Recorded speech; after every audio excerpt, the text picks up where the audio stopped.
sais que ça fait depuis juillet que j'ai ça. Je vais enfin changer mes jantes. Et je vais pas remettre du coup les mêmes que j'ai à l'arrière, hein. Je vais en mettre des nouvelles.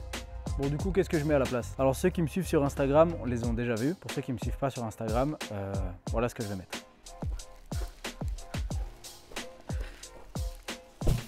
Et de une, et de deux. Alors, elles sont jolies ou pas?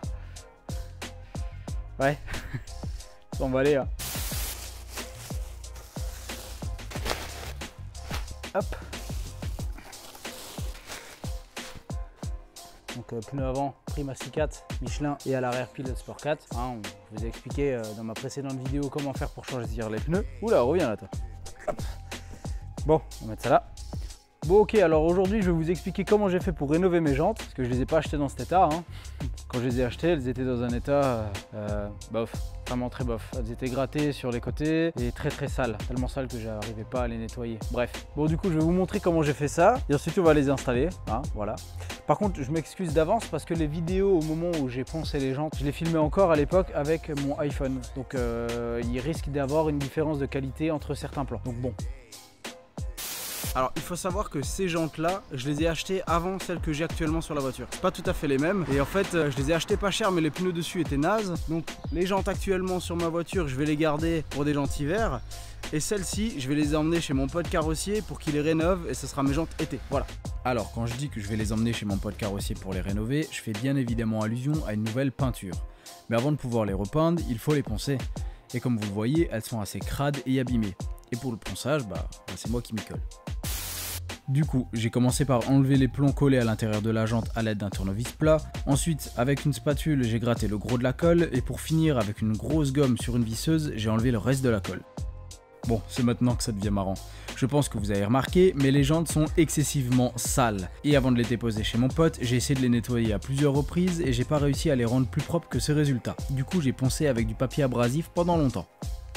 Très longtemps. Vraiment très longtemps. Pendant que je vous laisse constater dans quelle misère je me suis embarqué, laissez-moi vous expliquer comment arriver à ce résultat de jantes impossible à nettoyer. C'est très simple, l'ancien propriétaire n'a tout simplement jamais lavé ses jantes correctement. L'accumulation de poussière qui provient de l'usure des plaquettes de frein est de plus en plus difficile à enlever avec le temps. Donc si vous voulez pas galérer comme à nettoyer vos jantes une fois par an, prenez-en soin et lavez-les plus souvent. Bien sûr, il existe des produits qui vous aideront à décrasser vos jantes plus facilement, mais bon, j'ai pas de référence particulière à vous donner. Ça prend du temps, mais avec du papier abrasif, j'arrive quand même à enlever 90% des taches. Et heureusement d'ailleurs, sinon je sais pas où j'aurais trouvé la motivation pour faire ça pendant une journée et demie. Mes mains étaient explosées à la fin, je vous laisse juste imaginer. D'ailleurs, le résultat rend plutôt bien. Oui, enfin bon, vous allez me dire, c'est juste plus propre quoi. Mais bon, ça m'a beaucoup motivé à continuer.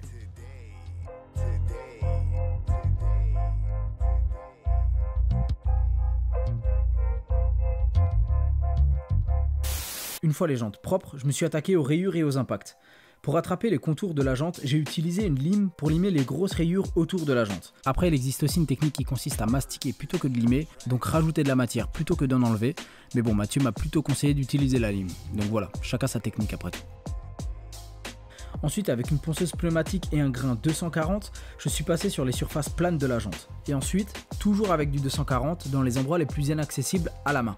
J'ai répété la même opération avec du 320 et ensuite totalement à la main avec du 500. Ensuite, vous devez contrôler la totalité de la jante. Si vous avez oublié un gros impact, il faut repasser avec le 240, puis le 320, puis le 500. Si c'est un impact moyen, vous pouvez passer directement au 230 puis le 500, et si c'est un petit impact, juste avec le 500. Si vous voyez un impact et que vous ne le sentez pas avec le doigt, c'est pas grave, ça veut dire qu'après peinture, l'impact ne se verra pas. Mais il est très important de contrôler toute la jante, j'insiste bien dessus parce que c'est important, contrôler toute la jante, parce que si vous oubliez des impacts, après peinture ça se verra, et ça serait dommage. D'ailleurs, en parlant de peinture, j'ai opté pour une peinture au pistolet, fait par un professionnel dans une cabine, donc par mon pote carrossier. Au début, je me tâtonnais pour faire une peinture moi-même à la bombe, mais j'avais peur que sur le long terme ça tienne pas. Étant donné que je lave ma voiture à peu près une fois toutes les 2 semaines, j'avais peur qu'une peinture à la bombe ne tienne pas sur le long terme. Voilà pourquoi j'ai opté pour une peinture au pistolet dans une cabine fait par un professionnel. Avant peinture, nettoyez bien les jantes, donc soufflette et chiffon microfibre. Si vous souhaitez, vous pouvez légèrement humidifier le chiffon microfibre pour enlever 100% de la poussière. Cette dernière étape est très importante car si la surface à peindre n'est pas totalement propre, la peinture ne tiendra pas. Et ce serait vraiment dommage de devoir reponcer pour devoir repeindre une deuxième fois. Et donc voilà le résultat. Je suis vraiment content d'avoir opté pour une peinture faite par un professionnel parce que le résultat ne pouvait que être mieux que si c'est moi qui l'avais peint à la bombe en plus de ça. Donc merci encore Mathieu pour ton coup de pistolet. Avant de pouvoir les monter sur mon auto, passons à l'étape suivante, le montage et l'équilibrage des pneumatiques. Étant donné que je possède aucune machine pour pouvoir effectuer ces deux étapes, je suis donc allé le faire dans un garage. Bon, comme 90% des gens finalement. Mais qu'est-ce que tu fais dans ma voix off, Alexis ?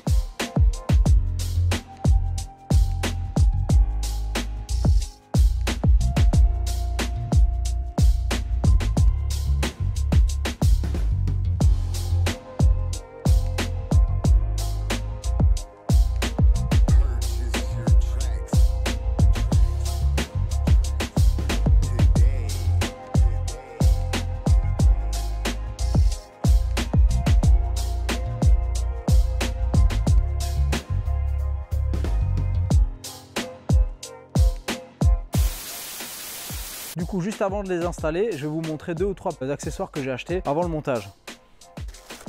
Alors pour commencer, j'ai acheté un sachet plein d'écrous, des écrous neufs, parce que moi mes écrous à moi ils sont complètement rouillés et je me suis dit que des jantes toutes neuves avec des écrous rouillés ça va faire moche. Donc voilà, des écrous tout beaux et tout neufs. Donc voilà, ça j'ai acheté sur Autodoc, je vous mettrai le lien en description si ça vous intéresse. J'ai également acheté des écrous anti-vol, il y en a 4, un par jante, plus la douille pour visser et dévisser les écrous anti-vol. Pareil, j'ai acheté sur Autodoc, j'ai plus le prix en tête mais je vous mettrai le lien en description. Et j'ai aussi investi dans une douille protégée d'un plastique afin de ne pas abîmer les jantes au moment du montage et du démontage des écrous. Voilà, allez c'est parti.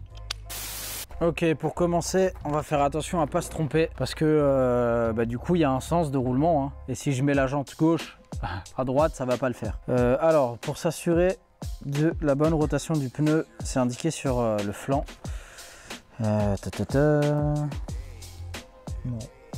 Bon, voilà mon moment de solitude de la vidéo. J'étais donc en recherche d'une flèche pour m'indiquer le sens de rotation du pneu afin de ne pas mettre mon pneu avant gauche à droite, mais après quelques recherches sur l'internet là, j'ai appris que mes pneumatiques ont des sculptures asymétriques, donc il n'y a pas de sens défini de rotation. La jante avant droite peut aussi être montée à gauche. Il faut juste s'assurer que la mention outside se trouve bien sur le flanc extérieur du pneu et la mention inside sur le flanc intérieur du pneumatique, donc vous ne pouvez pas vous tromper. Avant de commencer, assurez-vous que le frein à main est bien tiré et je vous conseille d'avant de monter la voiture, de desserrer les écrous.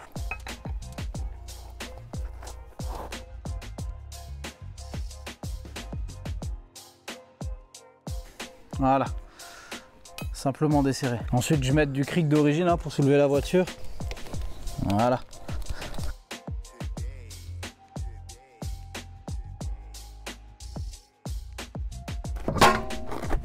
Et voilà, ça dégage. Ça aussi c'est bien moche, hein. Peut-être que prochainement on va le repeindre ça. Je vous donne pas encore la couleur, à vous de deviner. On va pas oublier d'enlever l'étiquette.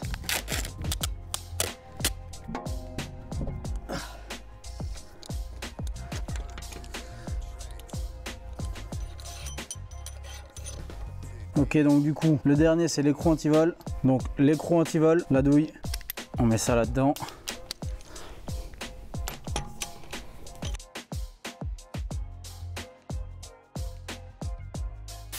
Une de mes premières vidéos, c'était changer les biellettes de barre stabilisatrice. Et j'avais serré mes écrous comme un gros barbare avec les pieds. Maintenant, j'ai une clé dynamométrique.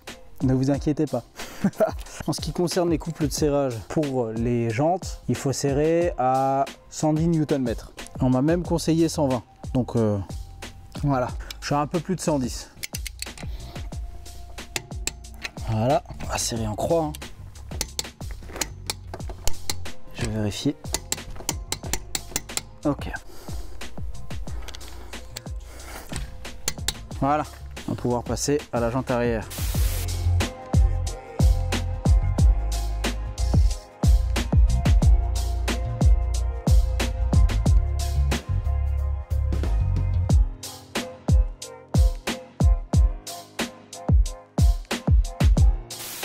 Voilà, en théorie ça devrait être terminé, mais j'ai rencontré un petit problème. Je vous laisse constater par vous-même.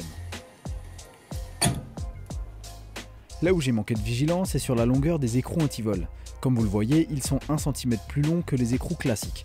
Du coup, à l'arrière, ils se coincent dans les mâchoires de frein à main, donc impossible de conduire. Et à l'avant, ils jouent une magnifique symphonie en ré mineur.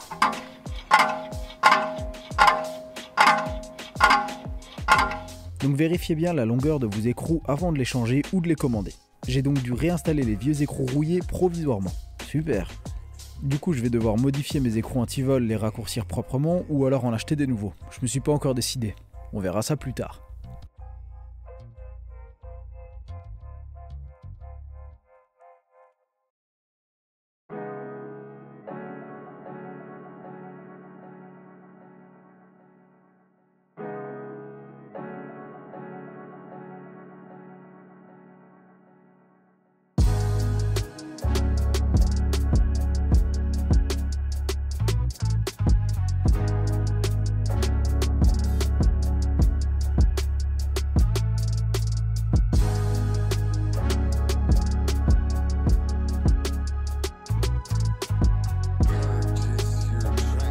Bon bah voilà, bonne chose de faite. Ça faisait quand même depuis juillet que j'attendais ça, donc voilà, je suis super content. Les 17 pouces vont vraiment bien sur ma voiture. Alors ok, il y a plus grand et plus joli comme jante, mais bon voilà, 17 pouces, je trouve que c'est le bon compromis. Ça coûte pas encore trop cher en pneumatique et esthétiquement on n'est pas trop mal. Bon alors normalement l'étape d'après c'était installation d'élargisseur de voie parce que je trouvais que mes jantes rentraient beaucoup dans les ailes, surtout à l'arrière, ça faisait pas super joli. Mais avec ces jantes là je trouve que le rendu est juste bien, donc je pense que je vais zapper cette étape. Voilà, je suis une raison de plus d'être content du rendu de ces jantes. Merci encore à Mathieu pour son coup de pistolet parce qu'il a fait un super taf, je suis vraiment content du résultat, c'est cool. Merci à vous aussi pour tout le soutien que vous m'envoyez quotidiennement, que ce soit dans les commentaires YouTube ou alors en message privé sur Instagram, ça me fait vraiment chaud au cœur à chaque fois, donc je suis content de partager avec vous, donc voilà.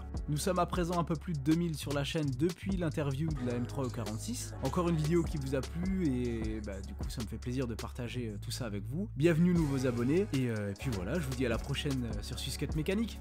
Allez, ciao!